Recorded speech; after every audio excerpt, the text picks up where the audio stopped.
Abby's got it. Okay. So hi, everybody. Actually hate these things.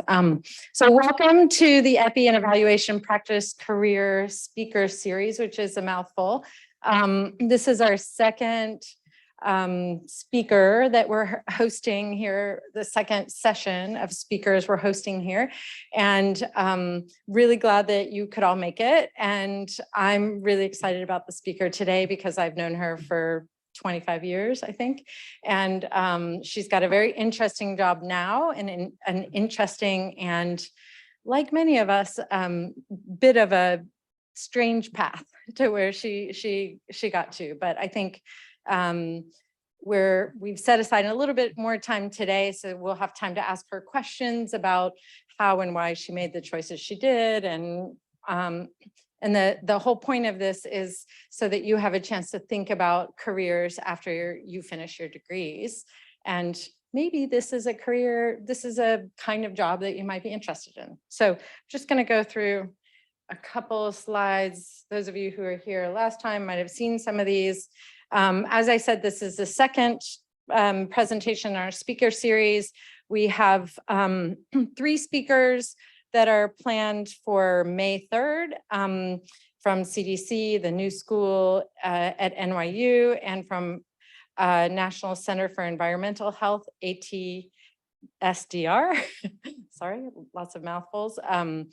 Coming on May 3rd, and then we'll take a break for the summer, and then we'll come back with Peter Hansen, who's at the World Bank in September, and we have other speakers we're trying to line up who can't be nailed down yet because that's a long time in the future. So keep these in mind and put them on your schedule, if at least the May 3rd one for now, so that you can continue to join us. We are recording this session so that people who can't make it in person today can listen to it, but nobody is joining remotely because we think that it's better to be in person. So, oops, sorry. The purpose of this is so that you can get exposure to professionals with PhDs who work in EPI today and evaluation practice the last session, careers, so you can make more informed choices about non-academic careers. Many of you might want to go into academics, but I can speak for Emily Gurley and I. We spent some time outside of academics before we came into academics, and it's a rich path to have a mix, and there's a lot of demand for PhD level epidemiologists in practice as well. So everybody's welcome. But these are the kinds of students that we were focused on, which is pretty much everyone here at Hopkins.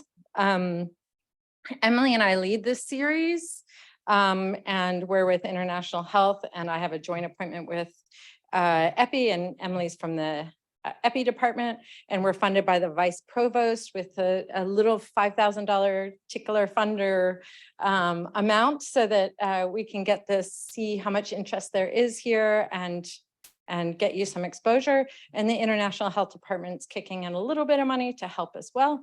And we have a lot of support from lots of administrative folks, from budget and finance folks, and most importantly from our SORT team, who's well represented at this meeting. So without further ado, I want to talk about my friend, Gabby Breugelmans.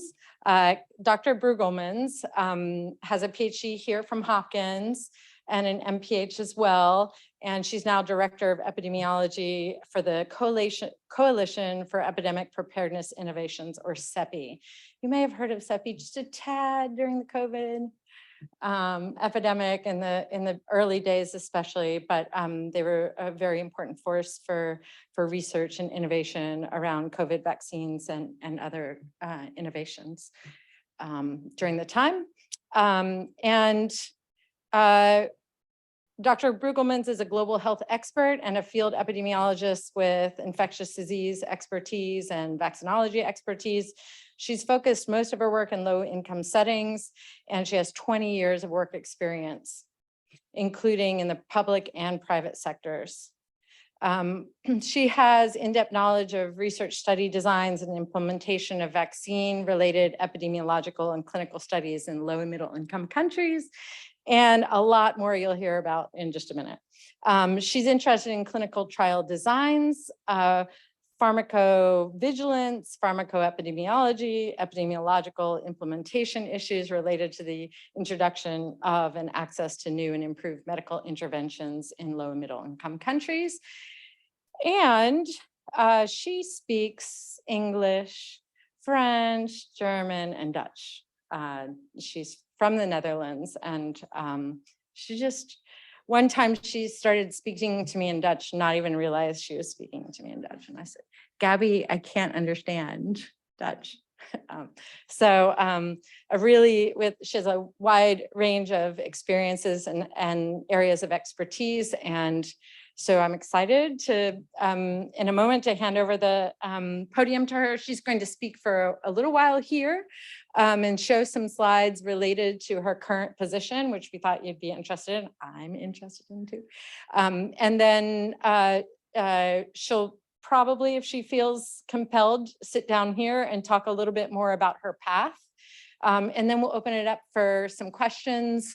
And I'm happy not to ask her any questions. If you ask all the interesting questions first, that's great. I know the SORT team has fed me questions, so I'm feeding them back to you. Feel free to ask them yourself if you feel like you can and you'd like to, but I'll fill in with other areas that I think are interesting and important to know about a career in epi practice.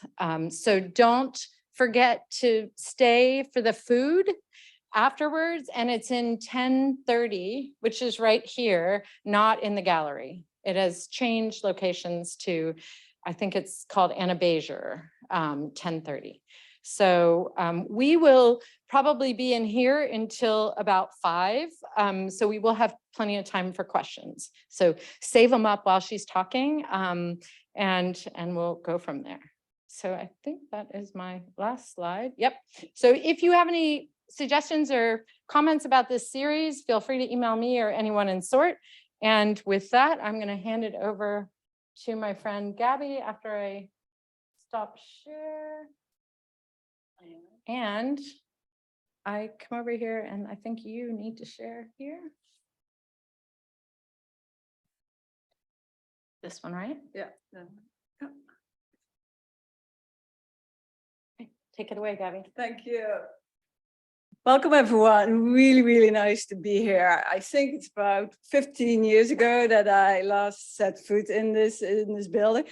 And I have been for an hour now here. It really feels like a warm bath here. I had an amazing time here. I've been away for a long time, but it's always a great pleasure to be back here at Hopkins. And so when Melissa sort of invited me to come over, that was an instant yes. I'm actually, this week, there's the World Vaccine Conference in Washington, D.C., where yesterday I was giving a talk on the risk of climate change and pandemic risk, so very actual. But that's not the topic of today. Today I will, no, this one, when I move forward. No, it's not moving. What did you do? Is it this one? No. No. Oh, while you do that, so to set a little bit the scene. So first, I will tell you a little bit about my current work at CEPI, where I started in March 2020. So CEPI has 3 offices. We're based here in Washington, D.C. We have an office in London and an office in Oslo. And in March 2020, I was bound to move to Oslo.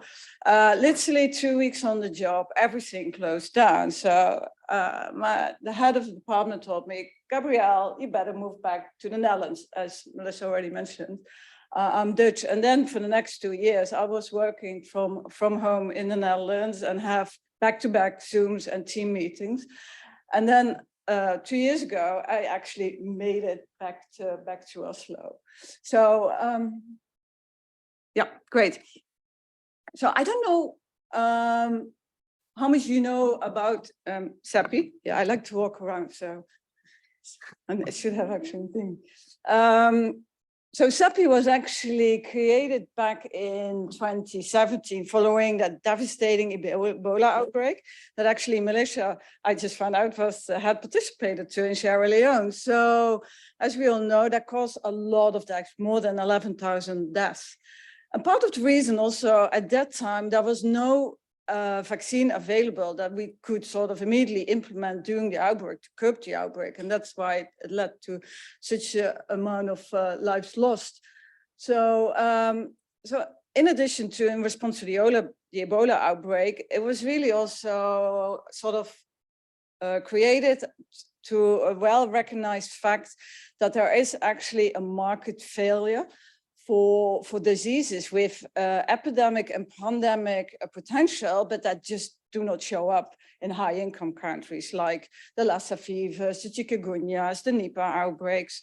So back in 2017 at the World Economic Forum, the World Bank, Gates, the government of Norway, India came together, decided, okay, we're going to create this global coalition, right? So CEPI is a global coalition of public, private, philanthropic and civil society organizations.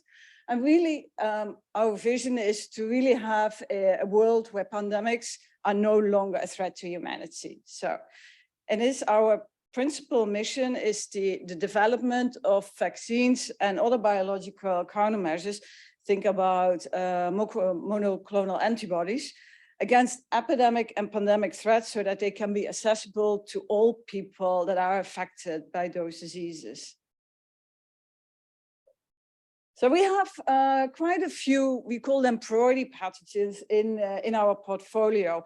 And we base these priority pathogens according to the WHO R&D blueprint. I don't know if you're familiar with that, but the WHO R&D blueprint is actually a global strategic and preparedness plan to really sort of develop medicines, vaccines, diagnostics for those diseases that have pandemic and epidemic potential, but for which there are no countermeasures. So we have MERS, which is about a coronavirus, Lassa fever, very prevalent in West Africa. And I will tell you a little bit more because we have a very large EPI study currently ongoing there. Nipah, that Emily's very familiar with and working on, chikungunya, with valley fever, mostly in Eastern Africa and the Arabic Peninsula, and then actually since 2020, that was our disease X, working a lot on COVID-19. And now we have moved away a little bit from that because we are approaching it more from sort of a broadly protective, better coronavirus perspective. So, and then we also are really investing in platform technologies. And what I mean with that is rapid platform technologies, like the mRNA platform. That's a rapid platform where you sort of can plug and play and change the antigen.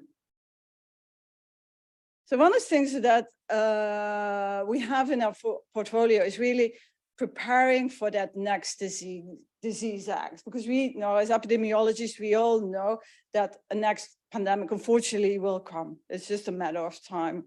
So COVID-19 was definitely not the first pandemic of the 21st century, and it will certainly not being the last. The issue is that we know that it will happen, we just don't know where. So one of the things that I'm particularly interested in is those zoonotic spillovers that have caused some of the world's most deadly outbreaks that we know.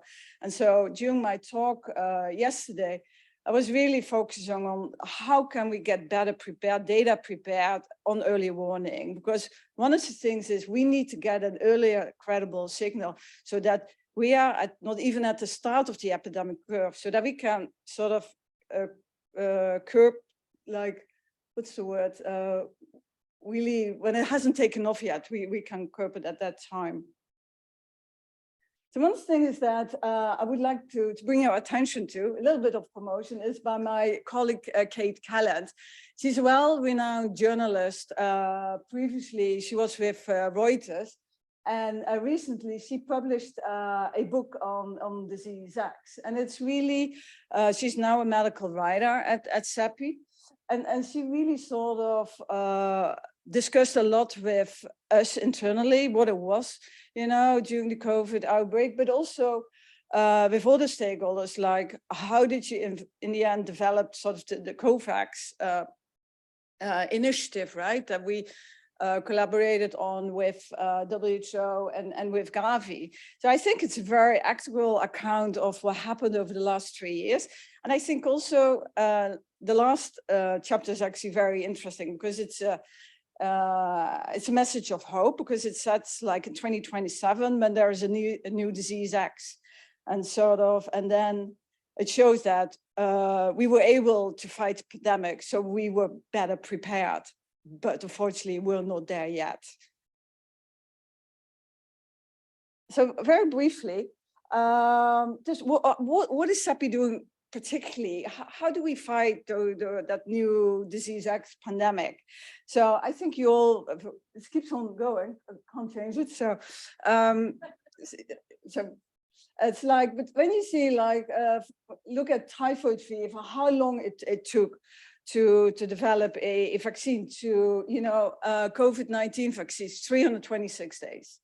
So I think, and that was like, because we had a different mindset. Before it was, we were thinking sequential in vaccinology. You have your preclinical, you do your phase 1, your phase 2, your phase 3, and then you're 5, 6 years down the line. But that doesn't work in an outbreak, right? So because people, we all have noticed it, they wanted like on day 2, when, you know, WHO declared a fear, we want a vaccine.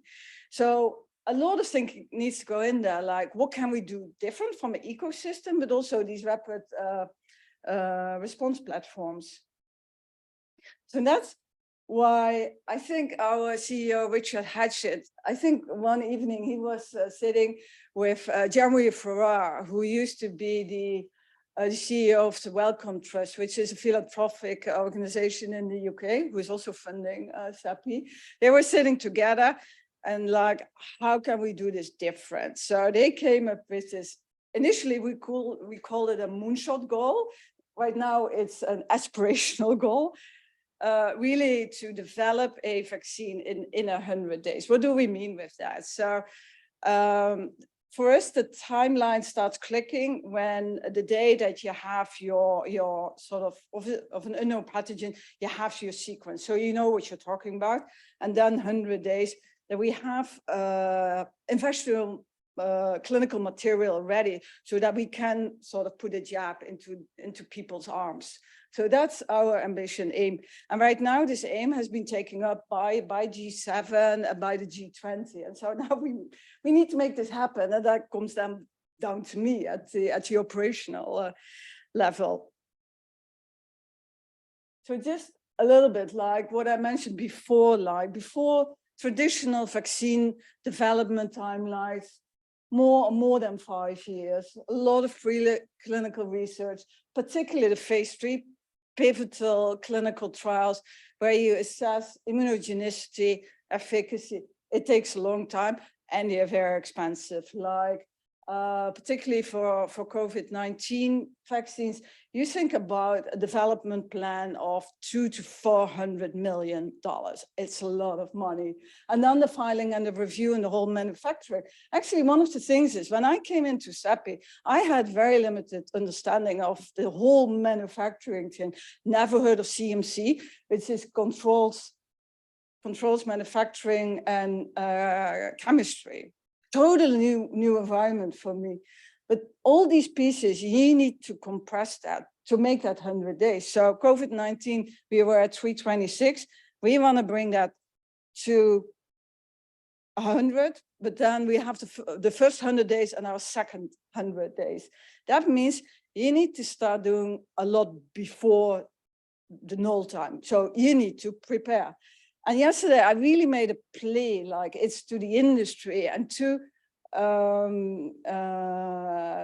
government to prepare, because right now a lot of people like, oh, COVID is over, back to business as usual. This is not back to business as usual. I think we really need to change our mindsets, like how we do this business, because otherwise we will be exactly where we were in 2020 with an ecosystem where it's not equal. We saw a lot of people in low resource setting that didn't have access or very late access to vaccines, and we were just not prepared. So I really hope that that our leaders can take and make that sort of that mindset, that shift in that mindset. This is a bit of a busy slide, but let me walk you through it. So what are the prerequisites for that 100-day plus mission to work? So one of the really exciting things that one of my colleagues sort of are working on is like this library concept. So we are thinking of making a library of prototype vaccines to like about 25 viral families that we know infect humans, right? And so if you could, for every well, not for every, for the major viruses in certain families, if you could develop a prototype vaccine. So it might not be a perfect fit, but something that you put on the shelf, you know, when you have your pathogen identified, you see, and you do that plug and play. So, and that's where a lot of investment is going there right now. We're thinking about with artificial intelligence about immunogen design. What are the epitopes that we need to look at? So really fascinating work. One of the other things is that right now, in a lot of low resource income centers, very often where these zoonotic spillovers happen, you want to do there immediately a clinical trial, but that's not the capacity at the moment. So one of the things that we at CEPI are doing as well is really sort of creating that clinical trial site readiness, so that you have sites that are trained on GCP, and then you keep them warm so that when there's an outbreak, so that they can immediately launch that clinical trial, because it's critical. We see it right now for Ebola. So there's Ebola of a Marburg outbreak right now in Tanzania, Equatorial Guinea. You want to immediately sort of have your clinical trial, but that means you need to ethics, right? You need to have your protocol. You don't want to start writing your protocol on the day you have your outbreak. You need to have that ready so that you can go, so that you have your approvals in place. But that needs planning and thinking ahead. So a lot of work there with my colleagues in clinical development. My colleagues in laboratory research science, they think about like early biomarkers. What is that immune system, that response that you need for that immunogenicity signal, right? If you can't do an efficacy trial, you need to have sort of what's the level of antibodies needed, that where you can see, is that a correlate of protection or not? Then of course you need to have rapid manufacturing, and but also the validation of these experimental vaccines, right? Because this is investigational material. So right now, one of the things that we're doing at CEPI is actually really sort of working with low resource settings to bring that mRNA technique to those countries. We a couple of months ago, we signed a contract with Aspen in South Africa, really for them to make those mRNA vaccines. So there's a lot of tech transfers, but we want to do that in West Africa as well. Currently, we only have Institute Pasteur in Dakar. They're quite well known for the development of the yellow fever vaccine, but we want to bring them to that next level so that they can at least sort of provide the vaccines when there's that outbreak.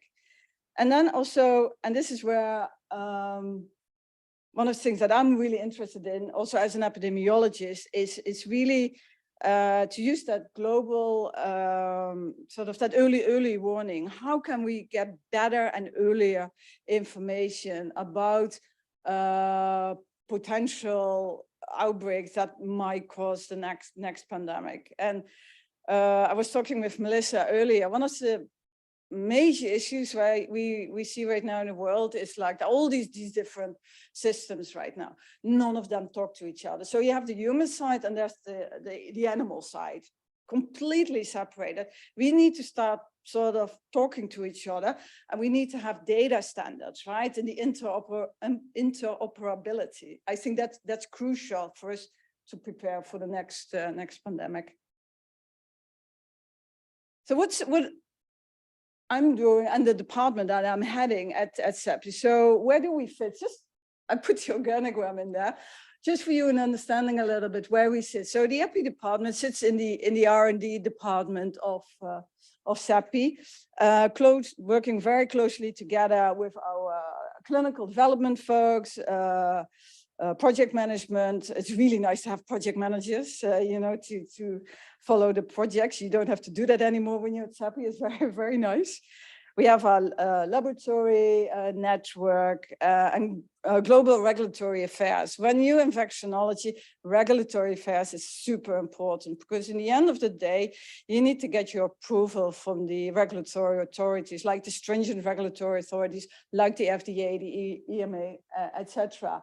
And they rely on data. So they rely on me and my colleague, Jacob Kramer, who's the head of clinical development. Because we are an international NGO, we need to get funding also for the work we do. Luckily, we have been very fortunate to get a lot of funding, but still, where are they? Like I think in, let's see, resource mobilization, it's a big part. We have communication, there they are. We have, of course, the manufacturing and supply chain operations. When I started at CEPI, we were 54 colleagues, so operations was very small. Right now, in the 3 years that I'm there, we have increased to 235. So a massive increase. So to give you a little overview how we are set up. So mission of the EPI, actually we changed recently our name, is the epidemiology and data science department. Is really to support internal stakeholders at CEPI, but also our external partners and stakeholders by bridging those key epidemiological knowledge gaps for vaccine development and preparedness. So we really enable the vaccine development. So for example, what does that mean? We provide data so that my colleagues in clinical development can do a clinical trial, because they need burden of disease. But the burden of disease of our priority patches is very often, you can't find it in the literature, but because there isn't much. So you need to do a study. So that's the thing. One of the things I think the team is really good at is really to identify, characterize, and really also timely address those knowledge gaps. I think one of the most exciting areas right now is thinking about those innovative epidemiological study designs, and also the modeling. How can we approach things differently? Not the classical designs, the clinical trials, the case control, but like more, I'm very interested in hybrid study designs, but actually would be very interesting sort of to know as well what you guys see, like what are the innovations there. We provide strategic insights. So as a department, we are sort of the experts on epidemiological expertise. So we provide that to our senior management, really to sort of provide critical input that could have a major impact on the development of vaccines. And then I think I've put it on here. It's really creating those impactful relationships. It's so critical, the work we do. So we work a lot with WHO, a lot with governments, other agencies, and you need to have a trustful working relationship. Otherwise, it's very difficult to get anywhere. So it's the global health vaccine ecosystem, and it's not a big ecosystem, I would say. You know, when I was walking around on yesterday at the conference, you recognize a lot of people, but yeah, relationships are always very important. So how are we structured in the EPI department, right? So last year we developed a strategic roadmap, and then we actually a few months ago we restructured the department into four specific pillars. So we have a EPI science and prioritization pillar. This really supports our early work, and particularly like one of the things we want to look at is how do you prioritize those 25 viral families, so that we know which families sort of to prioritize in terms of our library work. So one of the other things is we call it our 0 to 1 narrative. So day one is when CEPI decides to activate its resources for vaccine development, but that's day 0. And then you have day 0 to day 1. So day 0 is really the identification of that trigger. You know, is there that zoonotic spillover, to do a risk assessment? And this is really WHO territory, I would say. They right now have, about a year ago, there's the WHO Hub for Epidemic and Pandemic Intelligence, and they have like 30 people working just on intel. So I'm not able to do that with 2 people on my team. So we want to work closely with them to get sort of like, when is the handover? So right now we are negotiation, because working with WHO is very interesting, very challenging. And so it's like, can we get access to that data? Again, like transparency, sharing of data, very important in this space. Another area that we are working on, and this has become very important on our sort of, if you want to develop a vaccine in 100 days, you're not able to do a phase 3 efficacy trial. There's just no time, right? So that means you put something out there that you need to monitor, and that's vaccine effectiveness. And that's where you start looking at, what can I do in terms of registries, cohort studies, test negative case control studies, etc. So really very interesting space right now. And I think there's much more to come this year, or in the years to come, because I think we need to see innovation in this space as well. And in particular, looking at Hopkins to see where can the innovation be in terms of study designs. I've really been putting a lot of emphasis on data science and advanced analysis, pretty much mathematical modeling, and to incorporate that with artificial intelligence. I think that's the way to go. We have really a relatively small team, but I'm hiring, so keep the website on your radar, I would say. And then the Enable Lassa Fever program, actually that's a program that I started on when I joined CEPI. It's a large cohort study, prospective cohort study in West Africa, 5 West African countries. I think that's my next one, yeah. And it's really to fill those epi knowledge gaps on Lassa fever, because the burden of disease we have today is very limited. So we started 2 years ago. We have enrolled more than 23,000 participants in the study in 5 African countries. We are in Guinea, French-speaking country, Guinea and Benin. We are in Sierra Leone, Liberia, and Nigeria. Nigeria is sort of traditionally the hotspot for Lassa fever.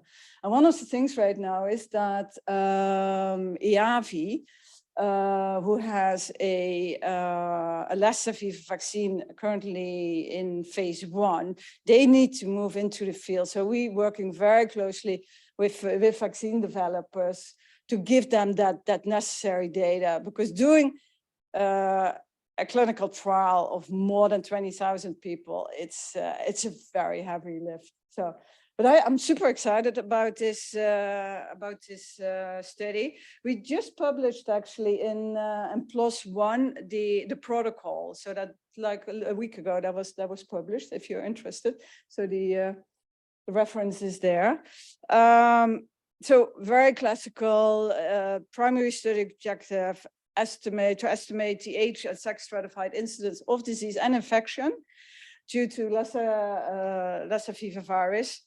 We have I think eight areas under observation. And I think what's very important as well is local ownership. So we don't own the data. The data ownership sits with the local PIs. I think that's very, very critical sort of in this space sort of, and to do a lot of capacity building. So yeah.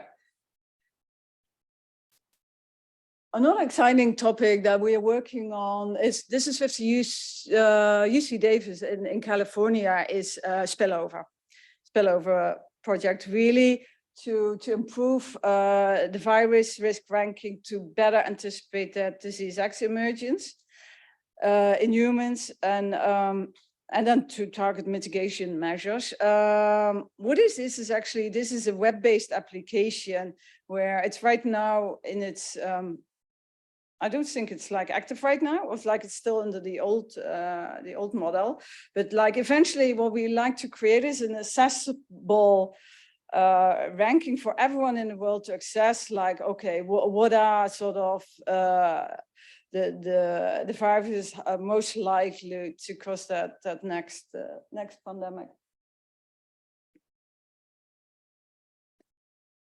We do a lot of real-world evidence generation. We do work a lot with IVAC, with Maria Knoll and Melissa Hidgen. So 2 years ago, we entered into a partnership with them, particularly to start sort of do a systematic review on vaccine effectiveness for COVID-19.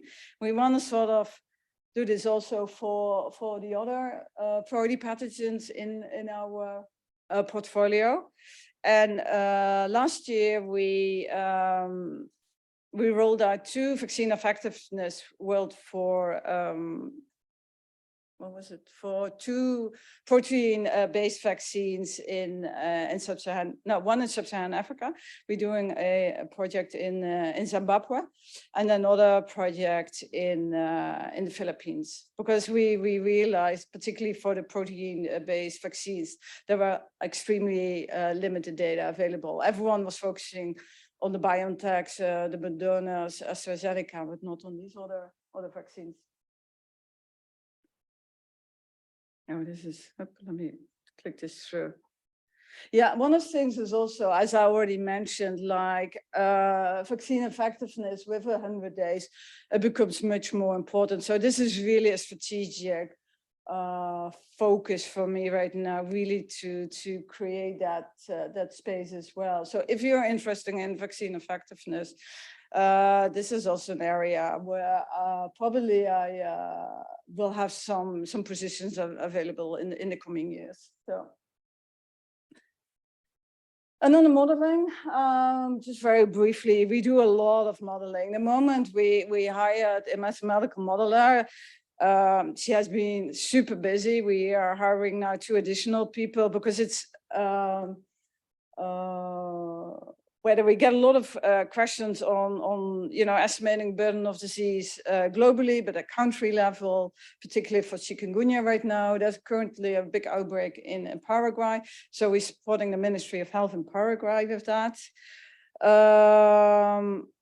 Everyone is always like about forecasting, right? Where's the, when there's an outbreak, how fast does it spread? What's the next sort of hotspot? So a lot of questions there. Our manufacturing colleagues, we have big need for our manufacturing colleagues, because they need to know how many vaccines, what's the procurement, how many vaccines do we need, and sort of to bring into the field. So very, very exciting space.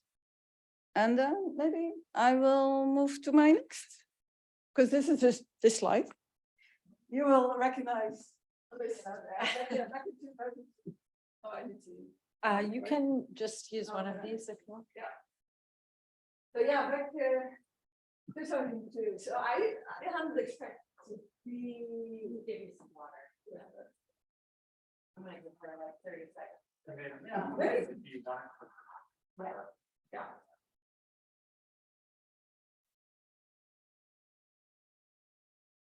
Doing this on purpose, slowly.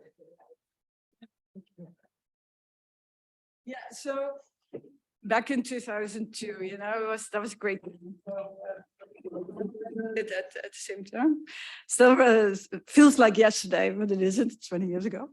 And then at that time, I had two opportunities. Either I could go back to Europe. I was accepted into the EPIAT program, which is the European EIS. Or I could stay at the FDA for the VAST program. I have a big interest in vaccine safety. And that was a difficult decision. In the end, I was like, no, I wanted to go back to Europe. So, and I guess, yeah, so that's sort of a first decision you have to make. But then it felt like, no, I felt for me more important to be back in Europe. Not that I didn't like it in the US, actually I had an amazing time. So then I was at the Robert Koch Institute, which is it's like CDC, the German CDC. And I was there for 2 years. So it's an sort of internal training program. And one of the things we did a lot was outbreaks of diarrheal diseases. Well, if you have done your 5th one, I got a little bored. So I was like, no, that's not my career path. But I was, we have these modules, right, that you can follow. And there was a module on vaccinology. And that really caught my interest, because as we all know, vaccines are such a great public health intervention, right? And so when that was clear, then one of the meetings, I met somebody from Sanofi Pasteur MSD. And then actually very soon thereafter, I was offered a position, which was in Lyon. So I moved from Berlin to Lyon. And one of the things that I had recognized as well is when I was at Robert Koch Institute, it was the time of the first SARS outbreak, SARS-1. And I was seconded for 2 months to WHO. That was really an amazing experience, super interesting, very fast paced. And that really sort of reiterated, like my belief that I wanted to go into vaccinology really was strengthened by that sort of really on-site, sort of real experience. So then I went to Lyon. Sanofi Pasteur MSD doesn't exist anymore because it was a joint venture. Initially working on a lot of burden of disease studies, varicella I worked on. But then there was the HPV clinical program, and they needed to get data for HPV. So we did a really large cohort study in Denmark, working with the Danish authorities, and that was really interesting. Really, very interesting, hands-on work, I would say, and also be part of, like, I was in the EPI department, but then eventually we became part of the clinical department. So in Europe, because I know in the US it's different, you have epidemiology and you have clinical trials. They are separate. I know we all trained in clinical trials, but in Europe that's usually separated. So if you're either an epidemiologist and you do burden of disease, or you're very often an MD doing clinical trials. This is how it is. And it hasn't really changed. But then I was part of sort of the clinical development. And I had an amazing mentor there. The first day that I met him, he was like, Gabrielle, think big. Don't think about any barriers, think what you can do, and then we can see how feasible it is.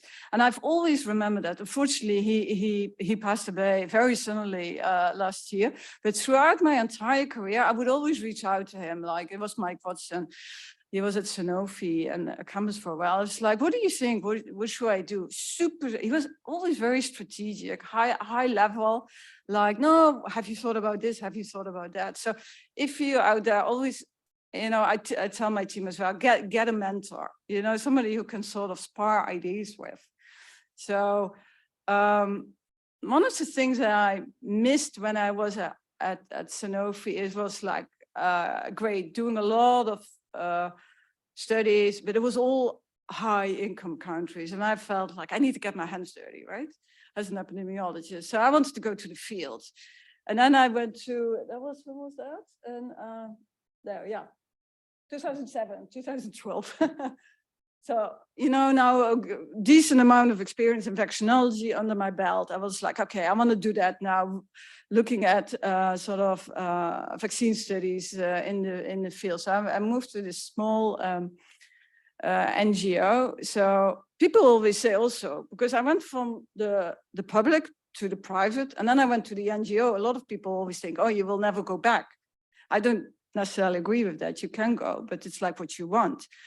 So one of the big studies I did there was, which really interested me, was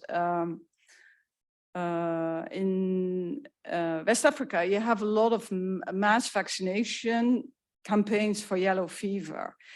And when there's a mass vaccination campaign, you have a long line, right? It's outside. People are in line, and it's one jab after the other, right? And so there were certain sort of, what's the word? Like pregnant women, it's live attenuated vaccine. You don't want to vaccinate a pregnant woman with that. But, you know, if that person doesn't know yet she's pregnant, so you actually might vaccinate people, women that are pregnant or immunocompromised. So one of the things is that we set up was active surveillance for serious adverse events following yellow fever vaccination, working very closely with WHO. And it was a very practical experience. I also worked on rotavirus for GSK, assessing burden of disease before they implemented their vaccine. And I remember sitting in this is in DRC. DRC is not an easy country to work in. And, you know, we had to travel an hour, and then you get stuck in the mud, which very often happens during the rainy season. And then we were in a room, and it was very hot. And then, you know, like, can we put on the AC? Yeah, but can you pay for the oil so that we can run the generator for the AC? Literally on the spot. You don't think about these things, like when you are in a high income country. Similar in Togo, as part of the study we did there on pneumococcal vaccine, we needed to upgrade the power grid for the local hospital. Right, you usually don't write these things in a budget line, but it's very practical. Had a great time, but then for personal reasons, decided to move back to the Netherlands. That was back in 2012. So I decided to join the European and Developing Countries Clinical Trials Partnership. So this is a partnership between the European Union and African countries, really to conduct clinical trials against poverty-related diseases in sub-Saharan Africa, but also wait, I'm losing my train of thought right now. Yeah, so it's clinical trials, but also capacity building. So a lot of that. And here I changed a little bit my role. So actually, it was the first time I moved away from science, right? I thought it was an interesting role. I wasn't sure about it, but I wanted to move back. And at that time, that was the best opportunity for me. And so in the end, the role was all about networking. Melissa knows me. Networking wasn't particularly a big, how do you say, a big skill I had. You need to learn it. No. And so it was a lot about talking, you know, putting partnerships together. And after 5 years, I decided also, you know, there are times in your career when you come across line managers, it doesn't gel. You know, and then there are two things you can do, right? You can stay, plow on and be unhappy, or you can decide, no, this is not for me, I want to leave. So that was that one. I decided to leave because I wanted to do something else. And then right at the time then you make that decision, there was actually a positioning opening at the Access to Medicine Foundation, and my former colleague Alex Kong there as well. And really, I was very interested about access to medicine, medical countermeasures, and so worked a lot on the access to medicine index. Alex was very much involved in that, but also on the AMR benchmark. One of the things that I realized during my time at the Access to Medicine Foundation, really good time, but it wasn't a good fit for me. And that was the first time in my life when I realized this is not the right fit. It's sort of like, you're like, oh, wow. You know, you feel that what you want to do, you can't do. And I was like, I realized at that point, I want to move back into epidemiology and research. And that wasn't really what I was doing at the foundation. So, and then CEPI came along. So I was like, okay, I'm going to jump ship, and I have never really regretted that move. What I wanted to highlight is, like, my career hasn't particularly been very linear, right?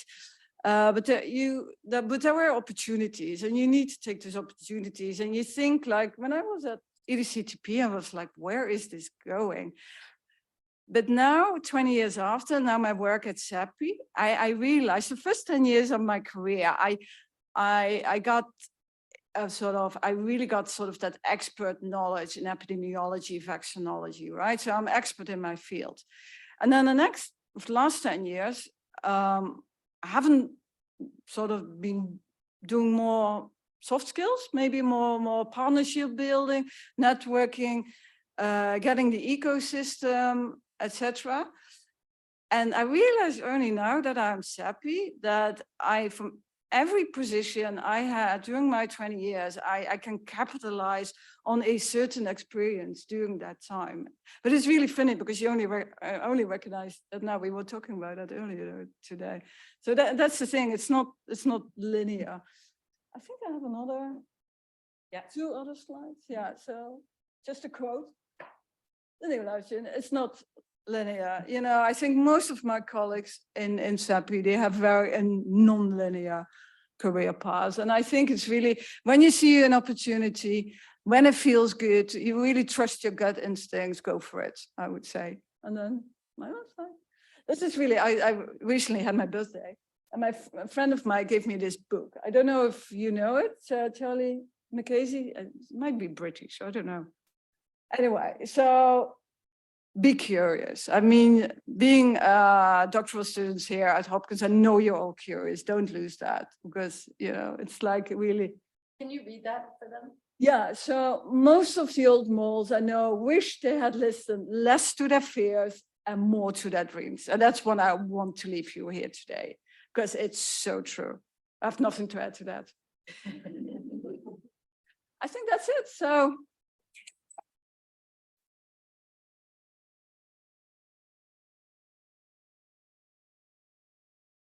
Well, I want to go leave Hopkins and join CEPI now because, sorry, don't tell anybody I said that, because I learned so much about what Gabby does and the career path. I'm sure you heard from our last seminar speaker series that it's not uncommon to have some interesting twists and turns. But I thought I would open it up to the group for questions for Gabby about anything she talked about. It could be technical questions, it could be career path questions.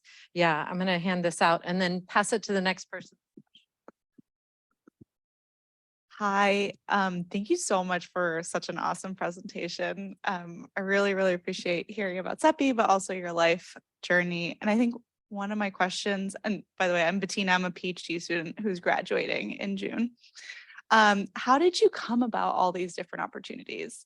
Were they opportunities that someone told you about? Was it networking super important, or were they opportunities that you actively sought out?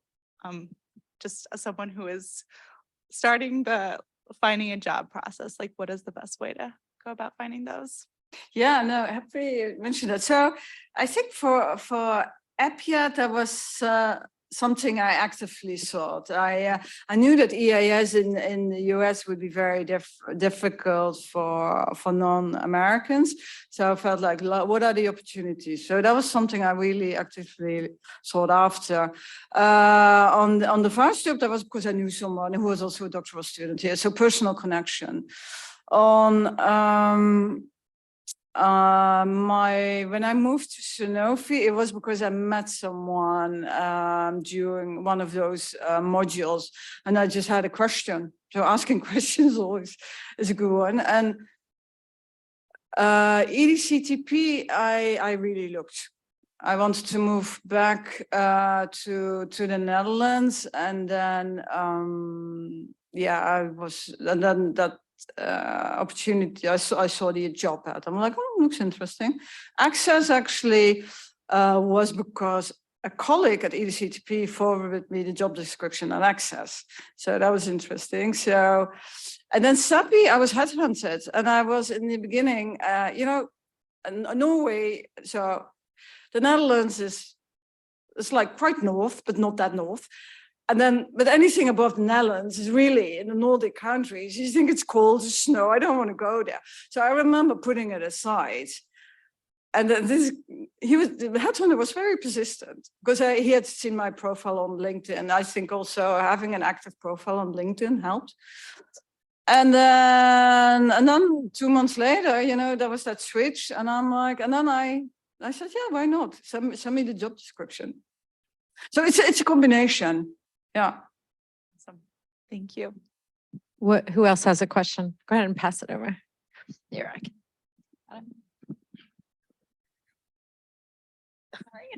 So feel free to introduce yourself first. Okay. Hi, my name is Lauren Hale. I'm a MS-PH student here in the International Health Department. And I was hoping to speak with you. I noticed you have 2 masters as well as your PhD. And I know some of us will be entering the working world with our masters and then with the plans to eventually go back for a PhD or doctorate of some sort. And I guess being in that sort of space, do you have any recommendations for looking for job opportunities or ways to really make yourself a stronger candidate to then go on and do higher level studies? You mean right now, just to as a master student go into workforce right now? Yes, Yeah. correct. I think there are a lot of opportunities. It depends what do you want. You really put yourself out there. People don't come for you, right? I think, but there are a lot of like entry level, non-PhD level opportunities, I would say. It depends a little bit what you want. Are you interested in, working in the public sector, like at the health department, or I think there's a wide range, because sometimes, like I don't want PhD level individuals. I want to have. Recently, she's starting next week. It's a master level epidemiologist. That's what I want, because because the job has to be interesting, right? And if I give something an entry job for a PhD student, I know after 6 months it's just not interesting. Well, a master level student can be sort of like really learn on the job and then prepare yourself also for the next level. So I think now following COVID, lots of opportunities, I would say, for epidemiologists. At least in Europe right now, everyone knows what epidemiology means. Yes, my father sat through my master's graduation and asked me why I wanted to stay at Hopkins and study skin. Yeah. And now everyone knows Everyone knows. what an epidemiologist is, and we do not study skin, most of us. Yeah. Anyway, we could be Yeah. an epidermal epidemiologist, but Yeah. No, but if go out, reach out. One of the things is I would advise as well. I personally think that LinkedIn is very useful as a networking tool, because 2 years ago, there was actually a bachelor student who reached out to me and we started talking, and the next time she's having an internship with us for 6 months. So, and I was like, and that was the first time we had internships at CEPI, but I thought it was a great fit. So you never know. If you see interesting individuals on LinkedIn, just reach out. You never know. Thank you. And Gabby, as she's passing, what do you think, especially in the era of COVID still that we're in, of conferences? Are conferences worth it, worth the time and the money for networking purposes? What are your thoughts? That's a good one. Conferences are big. It depends a bit, because there are conferences that have networking opportunities for graduate students, but not all conferences have. So I think look at those that have, particularly if you have a poster or an oral, that's always a very good opportunity, because particularly if you have people come up to you after the session, asking you questions, ask their business cards and try to follow up. So it depends a little bit, but yeah, particularly if you have an oral poster, yeah. Just going there to attend, I think that's a bit more trickier, because everyone is super busy these days, and yeah. And it's also like I don't know, but I when I was younger, I find it difficult to go up to professors in a conference and talk to them, right? But that's personal. Annie. Thanks so much for your talk, Dr. Breugelman. Did I say that correctly? Hmm? Breugelman, did I say? Breugelmans, yes. Okay, great, Breugelmans. Thanks, that was very inspiring and informational. I'm Annie, I'm a third year PhD candidate in the Epi department. So a year behind Bettina, but kind of also thinking about what is the next step? And I appreciate your comment about how the first 10 years you feel like you stayed really in science and did a lot more application and growth of your Epi skills. And as I think about opportunities in and outside of academia, I don't really know. I can hypothesize a bit how the science looks different when you're working in an academic setting versus in an applied setting. So I wondered if you could comment on that. Yeah. Well, it's not in the applied setting, it's not theoretical exercise, because I felt, honestly, when I look back at my PhD, that was a theoretical exercise. And I was happy to leave that field. My PhD was on quality of life in partners of people suffering from sleep apnea. That was great, but in the end, I really miss what's the application in the field. So that's why I like applied epidemiology, because I want to see how does the work that I do, and you use the same skills, right, in academia, right? It's the same study design, so there is no difference. But then you see, how are my results taking up in policy? What is different maybe is that, like at CEPI right now, it's very high pace, and it's all about prioritization. So that means sometimes that something you work on might not be a priority anymore. So, and then you need to move somewhere else. I think that's the big difference maybe with academia, where you can from beginning to end. I have studies, you have to pull the plug when they don't work well, or there are issues. There's always the monetary perspective, and I think that's very different from academia, maybe. So it's not an academic exercise. Yeah, so it's very applied, but it's what you like. Yeah. Other questions? I know you have them. I'm not going to call you by name. Alex.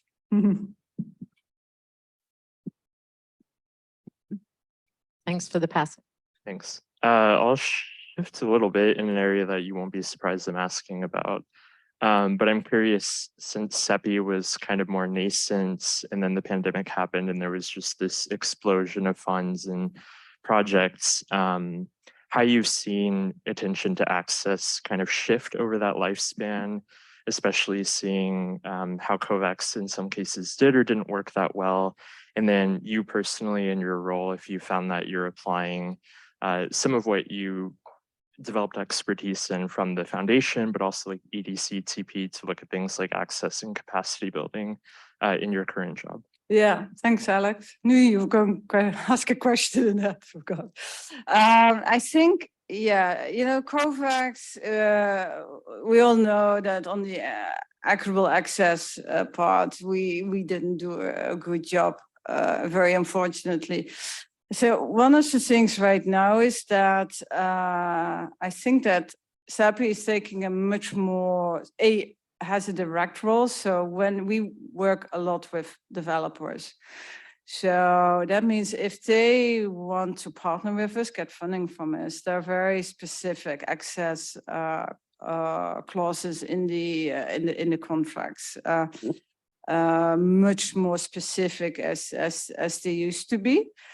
And then there might be situations where particularly the multinational pharmaceutical companies, the Pfizers, they don't want to partner with us because they don't want to adhere to that. I think that's something we have to recognize, but still, I think we should really try sort of push forward on it.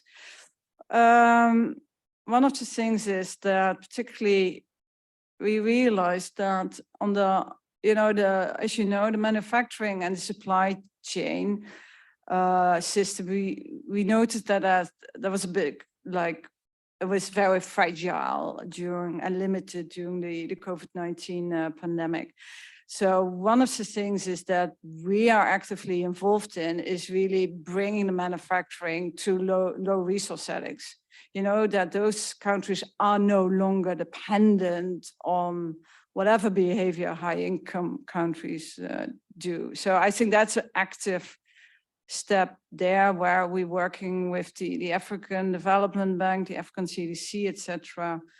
So that's a very direct measure we take. An indirect measure is we keep advocating for that equitable access in all our talks and our partnerships. Really to really hope that next time around it will be more equitable. Yeah.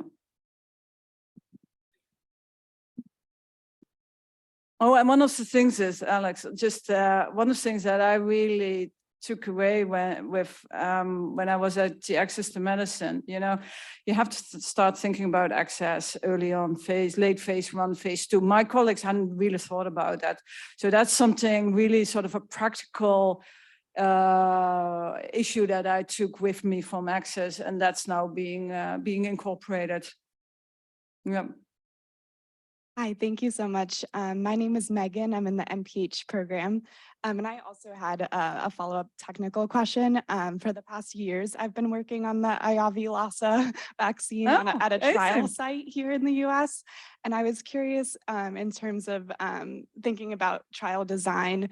That IAVI phase 1 trial had a lot of US sites, and I think one site in Liberia. And I was, in terms of strengthening capacity in LMICs, what are your thoughts about using the capacity that we have in high-income countries for these diseases as well? And is that something you're looking at in a two-faceted, like 2 lanes way, or is there just been a focus in capacity building in LMICs, and your general thoughts about that?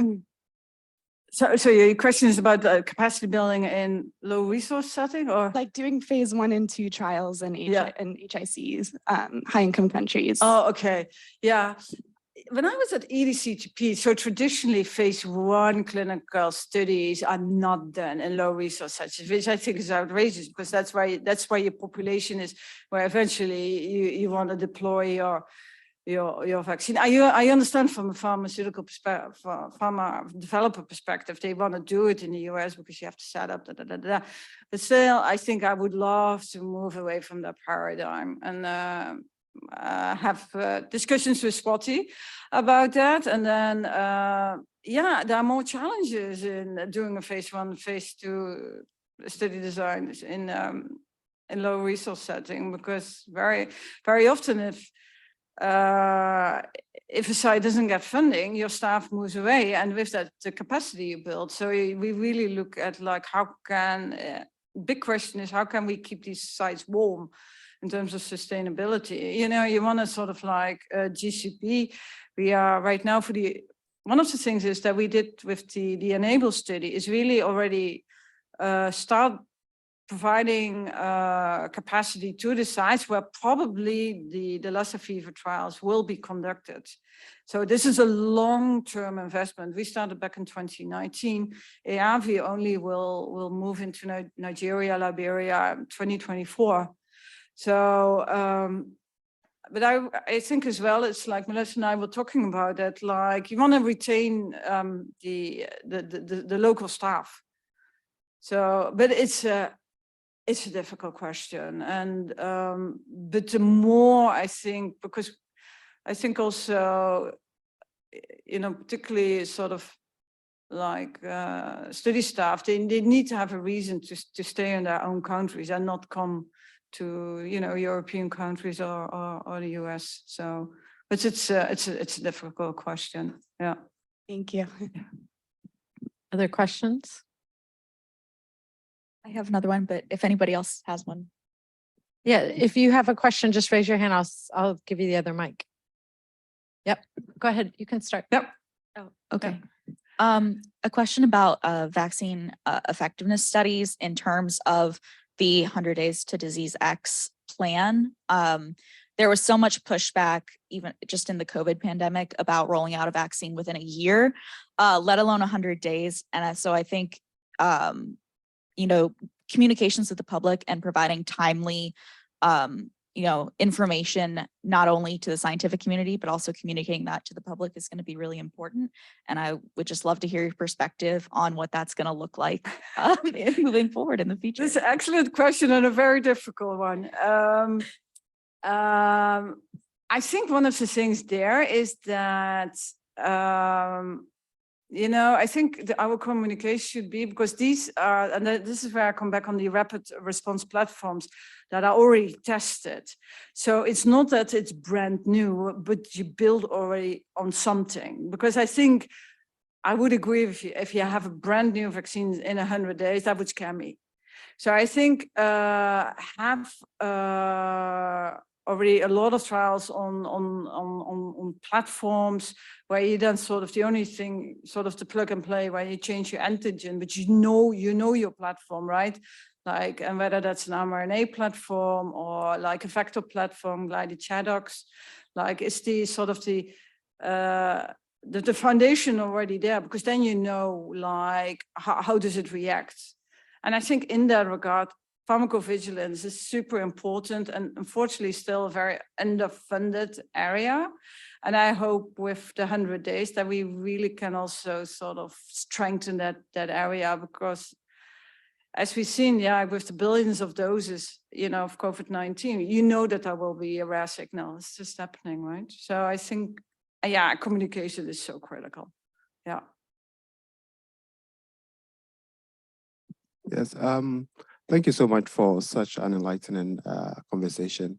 My question was originally on public trust, but since you've addressed that, my other issue is with respect to ensuring that public health systems are more resilient, especially in developing countries where it could take more than a week to diagnose an infection.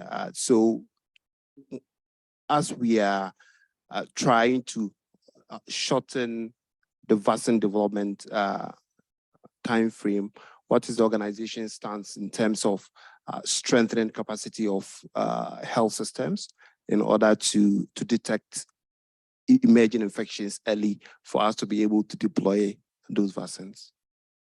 Excellent question, difficult one also. I think one of the areas really working on, like CEPI is not, we need to strengthen health systems in low resource settings. And I think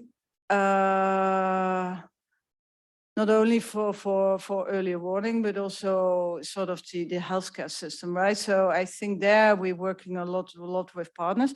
And personally, I think where we need to do much better is also community engagement in those countries, really to have the local communities involved. Like when we do vaccine trials, that they are part of the decision-making process. And I think traditionally we haven't done that. And that's why you see a lot of hesitancy as well. And I think, but also work with the national authorities. You know, what can we do sort of to make it better for the local population? But there's still a long way to go, I think. But I think it all starts with the trust, and particularly for the Lassa fever vaccine right now, we see you need to go out there in the communities and communicate properly. Tony, can you introduce yourself too? Oh, hi, I'm Tony. I'm second year PhD student in international health from GDEC as well. And thanks for your wonderful talk. Yeah, I have a questions about the idea of preparing the platform vaccines for the most common strain of disease. Like, I'm like particularly interesting to hear your ideas about how would that work if we have like the thing like patents, for example. I wonder, like, for example, like who gonna do that and how can we, so ideally, I would love to have this kind of thing open to public. So it is like precursor for any kind of like subsequent outbreak, right?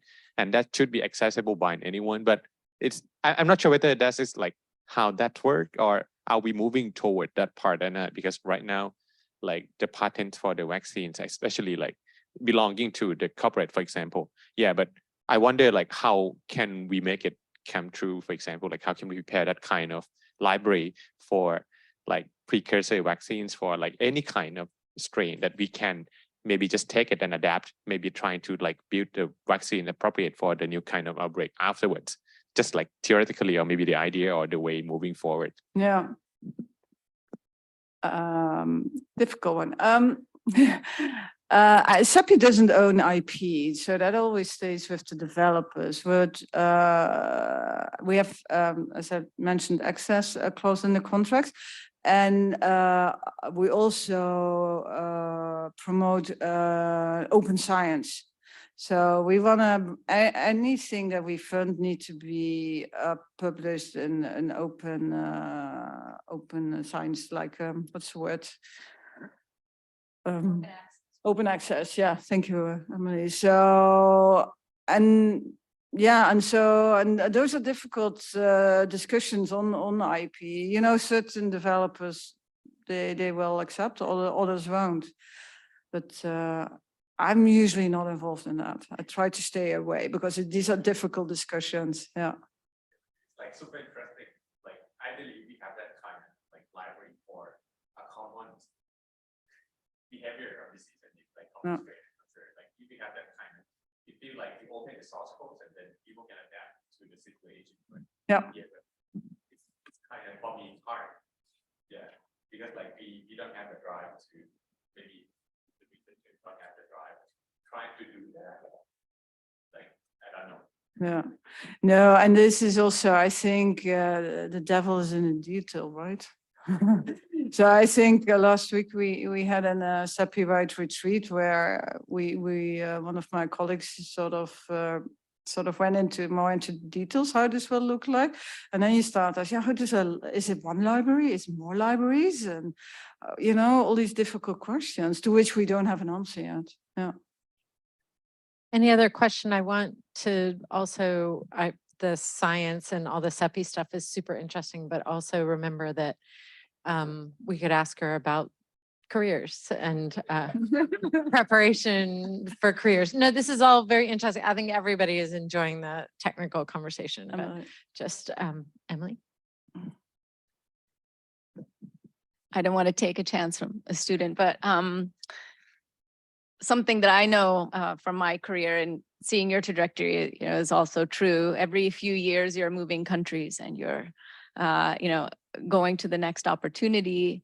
What advice do you have to people starting out in their careers about how to navigate that and also a personal life? And yeah. I'm not fishing for details, but you know, generally, how do you make those decisions and weave those parts of your life together? Yeah, I think the moment you start traveling abroad, I remember first time I moved to the US was in 1994. I remember sitting in a plane. I'm like, oh my gosh, what I'm doing.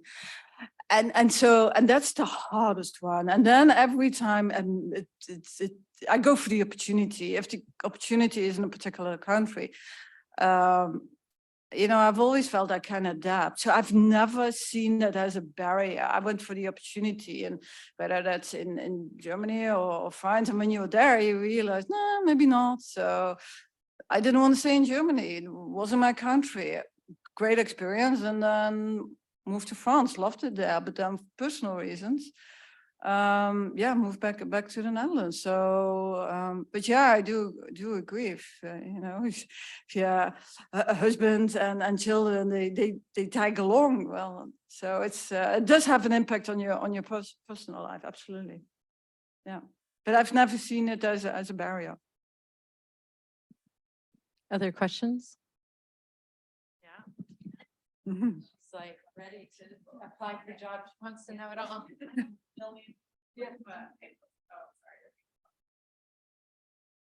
There we go. I have a million questions for you, but I guess one of my questions is just on this wavelength of careers.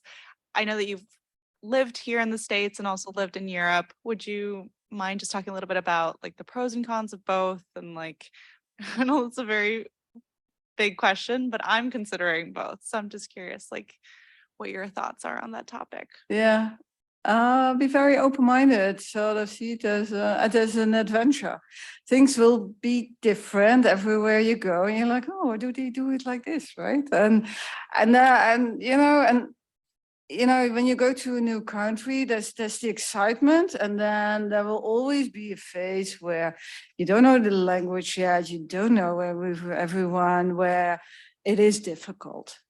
And I will not deny that I had difficult times, but then you need to put yourself out there because people will not come to you. So you need to actively talk to your colleagues or wherever you are. And then, yeah, it might take a year. You know, I remember being in France. You know, if you're in France, everyone, yeah, if you're the only one non-French speaker, everyone speaks French. It's just how it is. And they are not very accommodating. And you know, and then so you need to learn the language. They appreciate if you need the language. It's also, but it's also to survive. And then I really remember, so one day it clicked. So I was very quiet, and so one day I started talking, and my colleagues, oh my gosh, she talks. But yeah, there are times that are difficult, but then look at where you want to go. And then that's just a very small patch that you need to pass, and don't be deterred by that, I would say. Yeah, because there are amazing opportunities in this world. Yeah.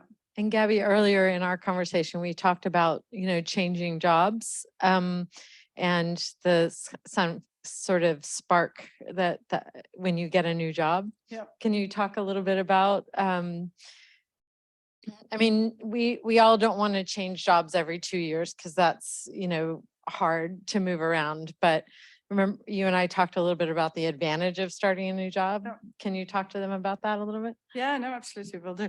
Yeah, so as you can see, on average, I stayed 4 or 5 years, and then I was like, oh, I wanna start doing something new, because either the work became routine or something else. And if you start complaining a lot about a job, that's time, that's a signal. No, that's a signal to move on, because I remember, you know, you might be in jobs where the salary is great, but if you don't like it, that wouldn't be my choice. I'm like, I would move on. And then, because in the end, it's your life, and why you want to stick with something that you don't like, right? Yeah, you know, but I remember one of a former colleague, and she was like, she literally was in a golden cage. It's something I've never understood, because I'm a happy person, and if I'm not happy anymore, that's a signal, you know. Yeah, we call them golden handcuffs here, but Oh, golden golden cage handcuffs, there, right? that's good. Golden cage in Europe. We have like 1 more minute. I would love to hear other questions.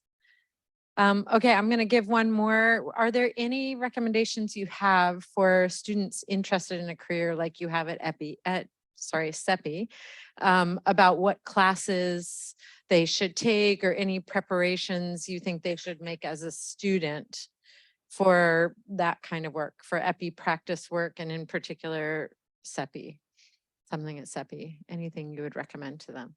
Not that we had those opportunities. Yeah, thank you, Magda. The opportunities in the epi department are much richer than they were even when we were students in the epi department here now. But what do you have any recommendations? Yeah, start networking with your professors. Really, it's all about, they have an amazing network, and then ask, they might know someone somewhere doing an interesting project. So ask those questions. Don't be shy to ask those questions, I think. And that's the thing that I regret. Maybe in the past, I did not ask enough questions because I was shy and I didn't feel comfortable. And I think, but I think if you ask those questions, indicate what are your dreams, and your professors will be very interested to hear about that. I think more than you're all excellent epidemiologists, global health, and I think, and you need to practice implementing those skills. So there, I don't think it's more the soft skills, maybe to look at that. Thank you. Okay, we have other people joining us. Hi, are we encroaching on your 5 o'clock something here, or are you coming in for this session? Okay. Okay. Oh, I'm so glad you came. Okay. So this is the end of our session, but we have 30 minutes of noshing, finger foods in the next room over here. So you'll have a chance to chat with Dr. Breugelmans. And if someone would, Emily, would you mind escorting Gabby over, and I'll shut down the computer? And don't leave though. I want to see everybody eating and drinking and chatting over here. Thanks everyone. And let's give Dr. Breugelmans a hand. Yeah.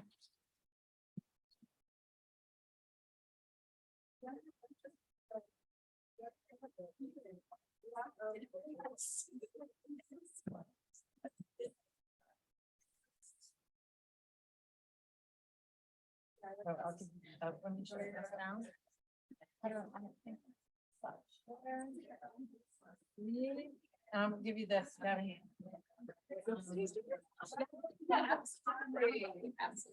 I think it was.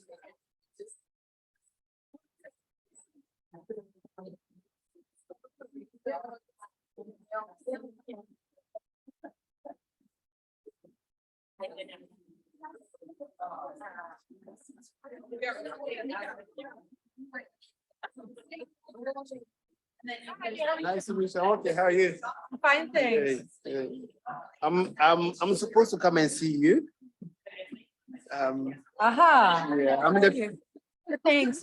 Bettina, it's always nice to see you in person. Nice to see you too. I'm So really funny, all these years. It's mostly through computer nowadays. But